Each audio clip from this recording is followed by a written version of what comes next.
Hello बच्चों, स्वागत है आपका आज के इस नए क्लास में। पिछले क्लास में हमने क्या देखा था? पिछले क्लास में हमने देखा था समतल दर्पण के बारे में और समतल दर्पण से बने प्रतिबिंब की विशेषताओं के बारे में। तो आज हम लोग देखने वाले हैं गोलीय दर्पण के बारे में, और गोलीय दर्पण से हम लोग बनाना सीखेंगे उत्तल दर्पण और अवतल दर्पण। तो आइए चलते हैं। गोलीय दर्पण सबसे पहले समझिए कि बोलते किसको है। यह किसी खोखले गोले का क्या होता है, एक भाग होता है। ये क्या बन गया?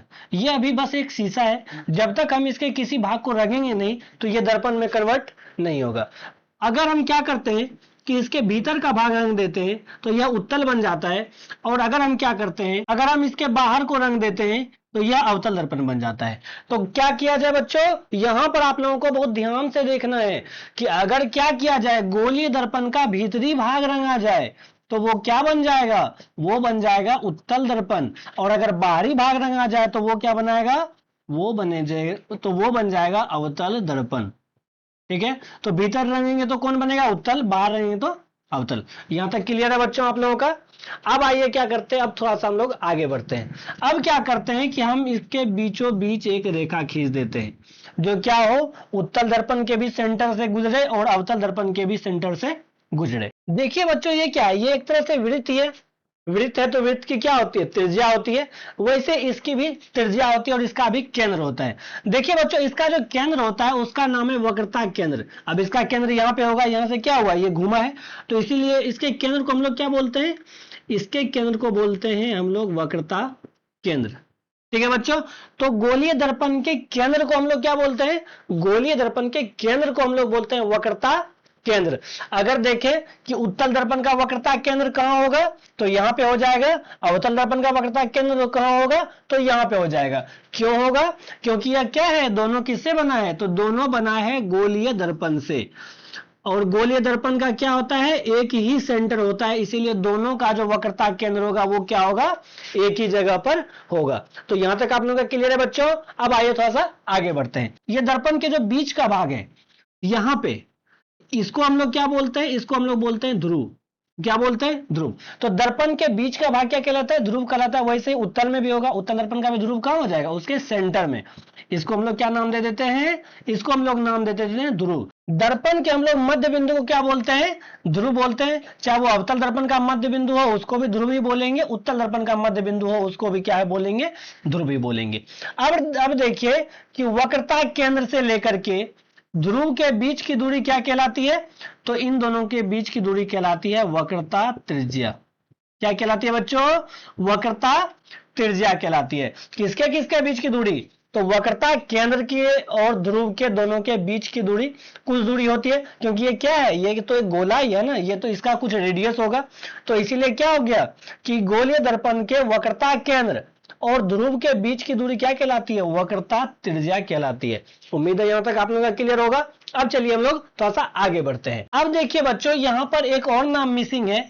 इस लाइन का नाम क्या है? तो देखिए बच्चों, जो क्या हो, गोलीय दर्पण के ध्रुव से वक्रता केंद्र को मिलाने वाली रेखा है, इसको हम लोग बोलते हैं मुख्य अक्ष या मुख्य प्रधान अक्ष। इसका नाम हम लोग रखते हैं। किसका? जो क्या करे, ध्रुव से वक्रता केंद्र को मिलाने वाली रेखा हो, इसको हम लोग क्या बोलेंगे?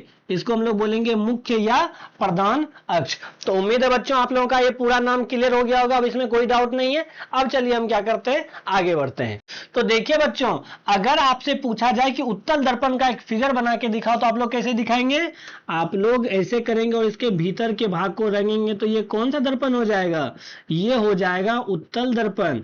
लेकिन अगर आप लोगों को बोला जाए कि आप अवतल दर्पण का फिगर बना के दिखाओ तो वो कैसे दिखाना है? तो इसका क्या करना है हमको? बाहरी भाग अगर रंग देंगे तो ये कौन सा दर्पण हो गया? तो ये हो गया अवतल दर्पण। कौन सा दर्पण हो गया बच्चों? अवतल दर्पण। अगर हम इन दोनों को मिला देंगे तो बताइए बच्चों, वो गोलीय दर्पण बन जाएगा कि नहीं बन जाएगा? तो वो क्या बन जाएगा? गोलीय दर्पण बन जाएगा। तो आइए बच्चों, हम लोग क्या करते हैं, अब हम लोग उत्तल दर्पण का सबसे पहले तो फिगर बनाएंगे, उसके बाद हम ढूंढने का प्रयास करेंगे उत्तल दर्पण का फोकस कहां पर बनेगा। तो आइए सबसे पहले हम इसके लिए क्या करते हैं, उत्तल दर्पण का एक फिगर बना लेते हैं। आप लोगों में सभी को पता होगा कि उत्तल दर्पण का क्या होता है? भीतरी भाग रंगा हुआ होता है। जिस दर्पण का भीतर का भाग रंगा हुआ हो और वो क्या हो, उभरा हुआ हो, उसको हम लोग क्या बोलते हैं? उसको हम लोग बोलते हैं उत्तल दर्पण। गोलीय दर्पण में आपको मैंने बहुत अच्छी तरीके से समझाया था। ठीक है, अब क्या करते हैं, इसके बीच हम एक रेखा खींच देते हैं। ये रेखा कौन सी हो गई थी? ये रेखा कहलाती है प्रधान अक्ष या मुख्य अक्ष। ठीक है बच्चे, तो यहां तक क्लियर है? प्रधान अक्ष या मुख्य अक्ष किसको बोलते हैं? तो ध्रुव से वक्रता केंद्र को मिलाने वाली रेखा को क्या बोलते हैं?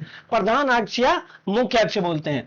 तो आइए अब क्या करते हैं, आप लोगों में सभी को पता था ये क्या था, एक गोलीय दर्पण का भाग ही तो है उत्तल दर्पण। तो बताइए इसका वक्रता केंद्र इधर ही बनेगा ना, तो यहां कहीं पे क्या है, इसका वक्रता केंद्र है।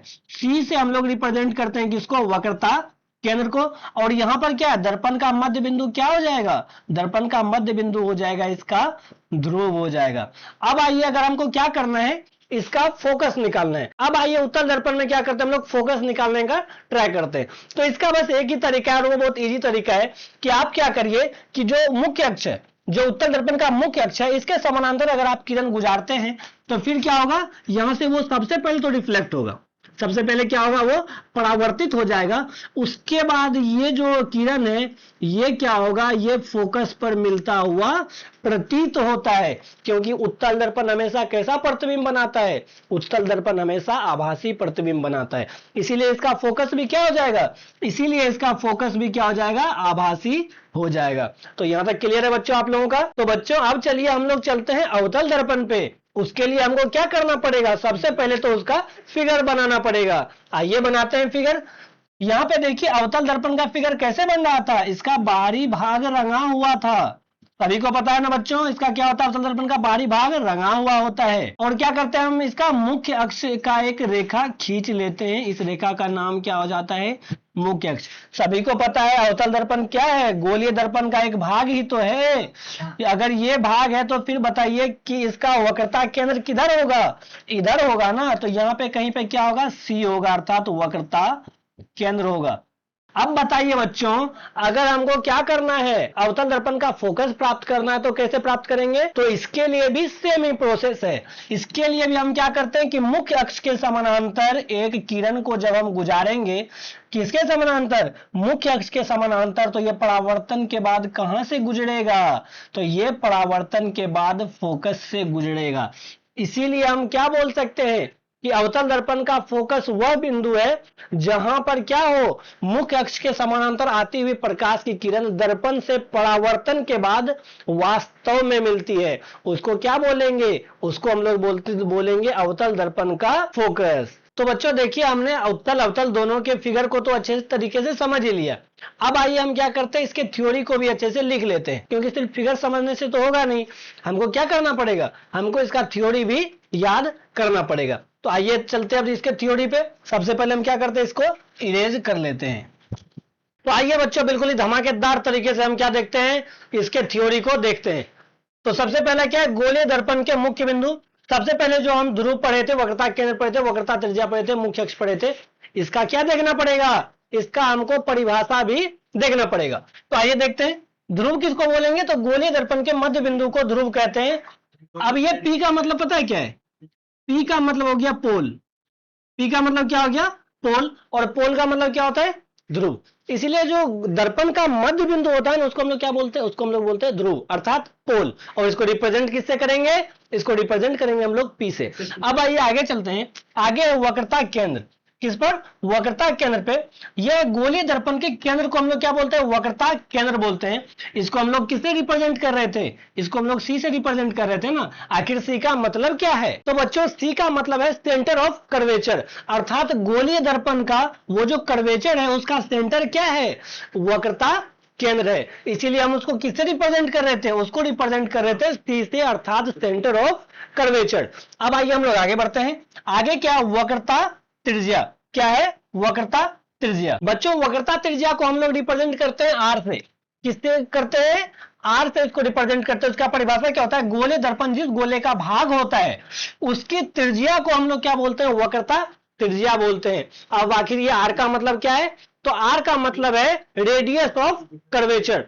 क्या चीज, रेडियस ऑफ कर्वेचर, अर्थात वो जो कर्वेचर बना है गोलीय दर्पण जो पूरा है उसका जो त्रिज्या है ना, वही क्या, वक्रता त्रिज्या है। तो इसका मतलब क्या है, रेडियस ऑफ कर्वेचर से हम लोग क्या निकाल लिए, आर निकाल लिए, उससे हम क्या दिखाते हैं, उससे हम दिखाते हैं वक्रता त्रिज्या को। आइए अब हम लोग आते हैं प्रधान अक्ष पे। प्रधान अक्ष को क्या बोलते हैं कि गोलीय दर्पण के ध्रुव से वक्रता केंद्र को मिलाने वाली रेखा को क्या बोलते हैं, प्रधान अक्ष। जैसे ये फिगर है, यहाँ पे क्या हो रहा है, ये ध्रुव है, वक्रता केंद्र है, इसको मिलाने वाली जो ये सीधी रेखा है ना, इसको हम लोग क्या बोलते हैं, इसको हम लोग बोलते हैं मुख्य अक्ष। मुख्य अक्ष का इंग्लिश क्या होता है, मुख्य अक्ष का अंग्रेजी होता है प्रिंसिपल एक्सिस या मेन एक्सिस। तो ठीक है बच्चों, यहां तक क्लियर है, प्रधान अक्ष इसको बोलते हैं। अब आइए हम लोग थोड़ा सा आगे बढ़ते हैं।